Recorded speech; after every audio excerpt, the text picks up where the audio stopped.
As we packed up to head out on our last morning, thoughts were already moving ahead in time to the work we planned to get done. If there's one luxury item we opted to include in the custom rigs, it is air conditioning. We had it in the Lance camper and used it off and on through the summers. Many times it was to leave Mr. Cooper in the camper while we were gone for a few hours visiting a park or hiking. In this video, Steve reviews both the cooling elements designed into Maximus and the benefits of going to a mini-split air conditioner versus a standard RV air conditioner. Now, AC may not be for everyone based on power capability, however, we believe this rig and the Lithium power system, along with the incorporated cooling design choices, enables us to include this creature comfort. Well, Steve's too tired to tell you, but we are back at the shop, and he's been working hard. He has a long list of things to do, and the first one is ready to test.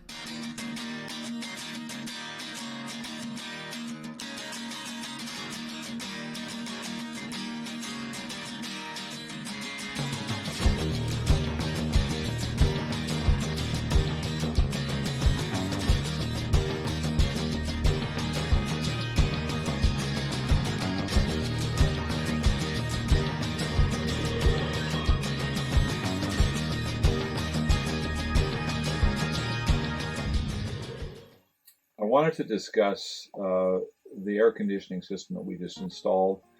And I want to let you know why we did what we did, why we didn't do what most RV manufacturers do, and what the benefits of that are. To start this out, let me first address the fact that I know many of you know that I'm a mechanical engineer, but you probably don't know that I was the plant engineer for Safari Motor Coaches, which builds Class A motorhomes, for about 3.5 years.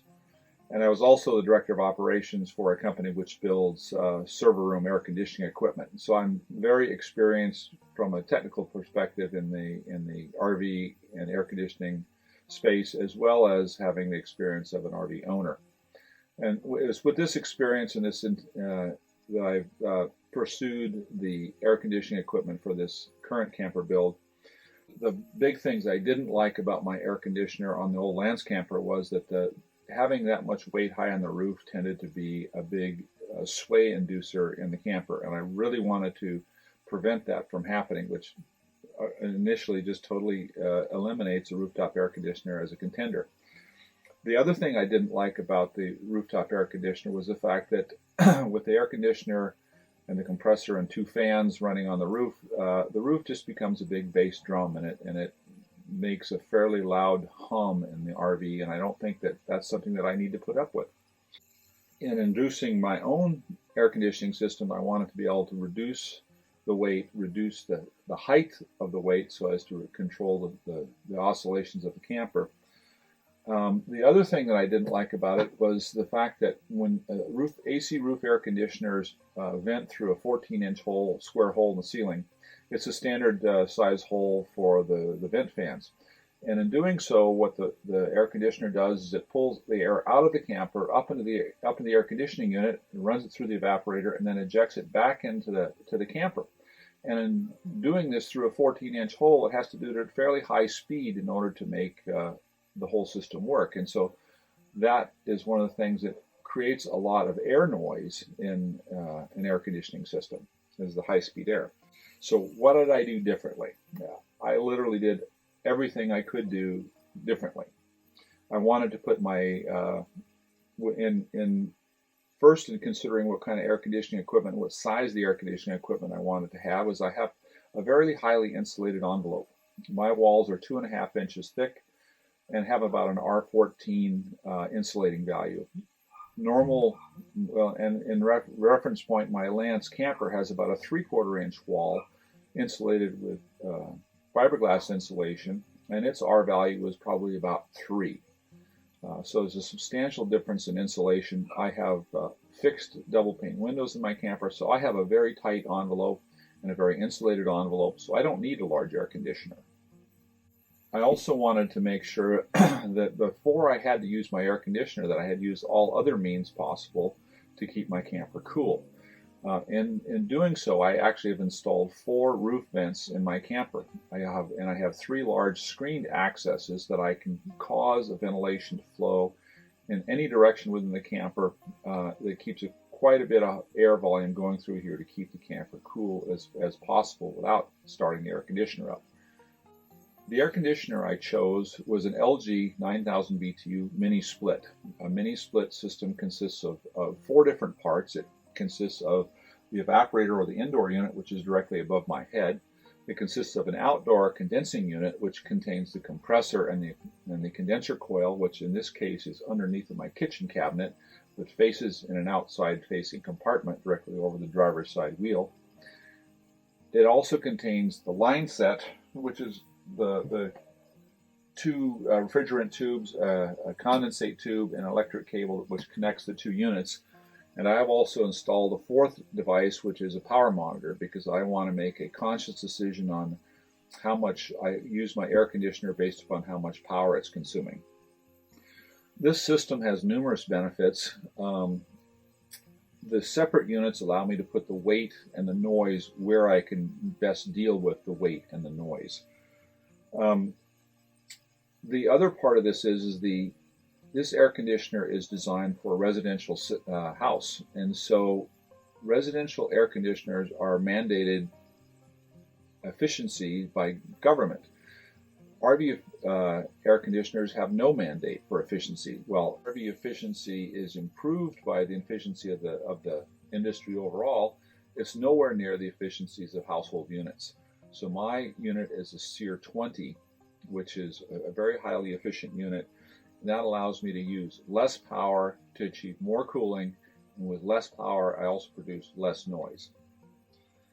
This unit also has a scroll compressor, which is a rotary compressor which does not vibrate anywhere near as much as a piston compressor does.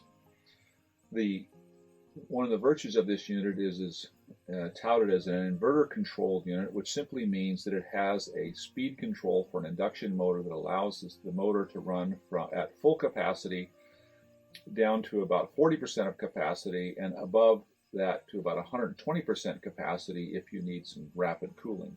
So this reduces the power draw and improves the operating range of the unit. It also has an electronic expansion valve, which is necessary to work with the expanded range of compressor operation. This unit is so quiet that when we have it operating, the condensing unit, which is the outdoor unit and is the noiser of the 2 units, we cannot even hear it inside the camper. The evaporator unit indoors and above me is a quieter unit, and it's quite quiet. It really doesn't interfere with our ability to speak or ability to sleep. One of the things that I did was to put it on the back wall of the camper so it's as far away from the bunk as possible.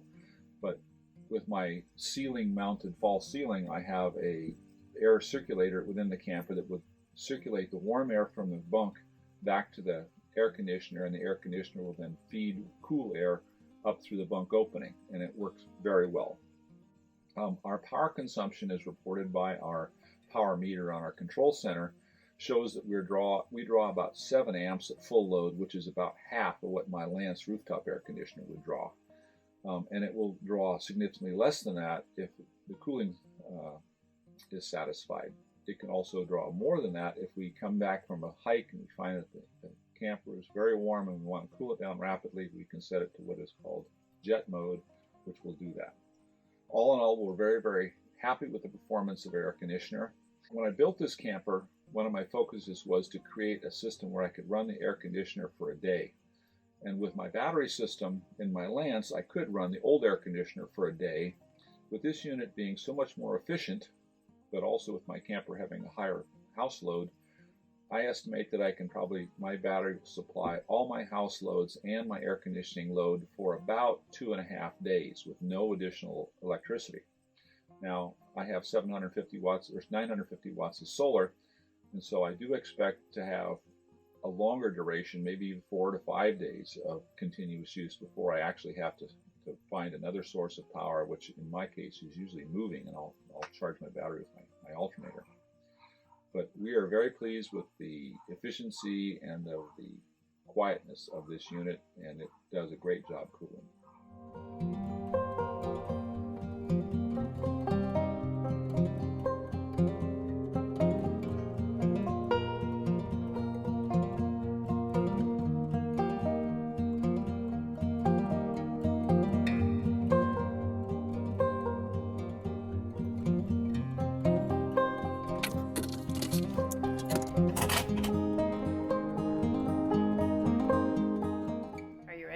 I'm ready. We installed the air conditioning system. It's a 9,000 BTU mini split system.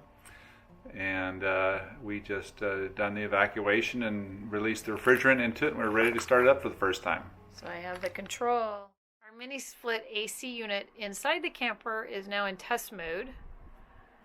Test mode meaning it's just going to keep blowing maximum cold air out for 18 minutes. And you can see it operating. It feels pretty good. You can definitely feel it from here.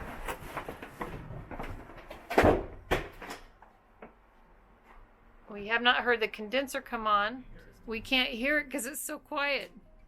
It's blowing cold air. It's blowing cold air.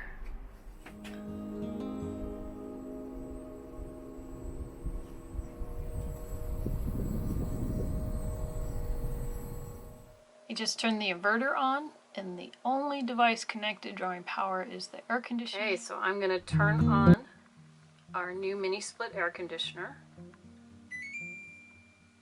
You can see it turn on up there. Function 4 is the cooling mode. Now you can adjust this swing arm, which is really nice because maybe we don't want it blowing down or it blows too much at the table. Going to stop this air conditioner. Power it off. Features of this particular mini split that we definitely will be using is the cooling, obviously, but it also has heating, has a dehumidifier. You can set it to a fan only mode and also set some timers up. So I think it'll be very interesting as we try it out this summer in some of the hot areas we're going to head to and see how it actually performs. The shop work with Maximus continues, and then we'll be heading out to Utah and Colorado, working hard to stay cool. Until next week, thank you for joining us and checking out our custom camper and travels. We greatly appreciate hearing from you, especially getting questions on the rig. Click that thumbs up if you liked the video and drop us a comment or question below. We'd love to hear from you. And hey, don't forget to click that subscribe button to follow our continued progress and travels in the new rig. We would be honored to have you as part of the group that are following us on a regular basis. We are here to share and inspire others who are building and traveling RVs. We hope to see you out on the road, and good luck with your working and exploring.